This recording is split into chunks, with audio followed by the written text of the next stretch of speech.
So basically in this video what we're going to do is we are going to dive into the depth of programming as far as this project is concerned. So as of now what I'm going to assume is that you know basics of Lua scripting. So if you don't know much of it, then this should be the great page to visit and learn a bit of Lua programming before jumping into a programming part. Uh, so this said and done, what we're going to do is we're going to start a new project. So let's create it. Double click, and this must open this small window, and we're going to create a new project. We are going to name it Ignite, and we're going to save it inside my favorite folder of game development. It's somewhere here, Corona and game dev. Save it. What this does is this creates a folder for your project, and it also creates a portrait mode of this simulator. So first thing what we're going to do is we're going to change the mode, that is from portrait to landscape. So orientation, what I usually do is I take this landscape right. This kind of uh, feels good. That's all. Nothing special about this. So let's save it and let's see what it has done.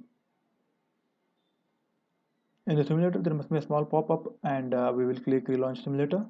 Yeah, now it's in the landscape orientation. Good. Next thing what we are going to do is we are going inside the folder, and in this folder the first thing that we are going to do is we will bring in the MTE library. It's usually in, I mean, as soon as you download this Mercantile engine, it is located in here. So we'll just copy it and paste it in our project. Game development, Ignite, and paste. We must be good to go after this. So we have this library that we want. Next thing what we're going to do is we are going to open main.lua, and we must have something that handles all the things that we want, like importing the tile map that we just created and all. So for that what I usually do is I usually have all the default things of this MTE inside another file. So what it does is it helps me to straight away start with the actual part. So let's copy all the things and paste it in here, and we'll deal with every statement one by one. So first statement, what does it say? It says that we require a file named mte.lua. Lua is by default, so there is no need to specify the extension. So just specify mte. So this statement says that we need a file named mte.lua which is in the same folder as is this main.lua. And another thing that we have is dot create mte. What this does is this basically creates an instance of this file. So mte, this variable, will act as an object of this mte library, and we're going to use this variable, that mte, to summon all the functionality that is provided by the mte library. So that's what this first statement says. And next is require physics. What this says is we are asking Corona simulator or the Corona game engine to start the physics. Corona engine makes use of box 2D physics, and we are going to use that for this entire project. And next line is mt.enable box 2D physics. What this says is that we are asking MTE, that's Millentile engine, to enable its box 2D physics. As in here, we have specified with this particular tile, the, we have created two custom properties, that's physics and solid. To make use of these two custom properties, we are in need of this box 2D engine of MTE. So what we're going to do is we are going to ask MTE to enable so that we can use or apply the physics to some of the tiles that we need. So that's what it does. And next we have a small function over here, game loop, and there is another sentence or a statement that is having something like adding an event listener, runtime, and all that stuff. So first we'll deal with this statement. So here what we are doing is we are adding an event listener in the runtime with the event enter frame. This is actually an event, and this is generated whenever a new frame is generated. So usually in Corona it's 30 fps, that is, this event occurs at about 30 times per second. So this particular function will be executed 30 times in a second. So basically what it does is, of course there is a explanation for all this. Basically update is all that is related to movement, that is, we would like to move our player from one place to another depending on some of the inputs. And debug is the kind of helpful when we want to print some values on the screen, like we would love to keep track of the amount of memory being used, or we would love to keep track of the fps and all that stuff. So debug will help us to print all the values on the screen that we want to keep track of. And update is all about movement and synchronization as far as mte is taken into account. So all these statements, what they do is they add an event listener. So whenever a new frame or a new screen is generated, we will enter this game loop and we will execute these two. These two must be executed at every frame, because we don't want it. We don't want our game to look glitchy and all, because update is executed at every frame.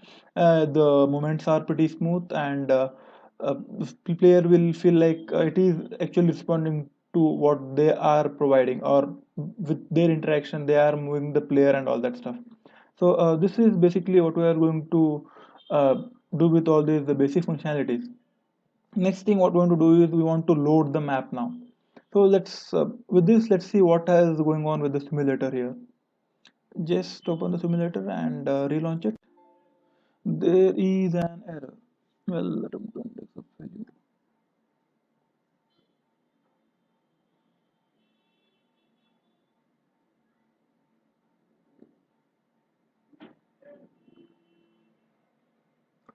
Yeah, we will take care of this later. So let's do our thing first. That's bringing in what we want is um, basically what we're going to do is we are going to bring in the file that we want. That's basically the map that we just created. So let's see what happens. So for that we will be using something called as a load map. So let's see in the API. This is given along with the Millennial engine that you download. It's in the same folder actually, and you can just look at it over here. This is the HTML page that you're going to use if you want to take a look at all these APIs. So let's find load map. Okay, so we have something called a load map over here. Let's click, and so this is the description that you need to load the map. It must be more than enough. So let's use this and load our map. Okay, so here we go. MTE, that is the object that we have just created using require MTE dot create MTE, and what we're going to do is we're going to load the map. And inside what we're going to do is we are going to specify that we need a map with the name x.tmx. Okay, so just x.tmx, type it down and save it. But the thing is we don't have x.tmx in this folder. So what we're going to do is we are going to this tiled map editor, file, save as, and save this map inside ignite folder. Okay, yeah, we already have it. I have already saved it in here. So but you will be in a state where you must save it in here before using it. So save it and go here as we have saved it. So let's check this simulator. This is the error we had previously, so let's see if it goes as we have loaded the map, and it goes away, because without this map there is nothing to update and there's nothing to debug. So this usually generates that error, so no need to freak out. Just load the map and you must be good to go. So yeah, basically for this video, this is all I'm going to cover, and in next video we are going to take care of other things like loading our player, that is some sprite that is going to act as our player, and then we'll give moment to, and let's see what we can do with it. Maybe we'll have fun and we'll explore the map. So that's all for this video. Thanks.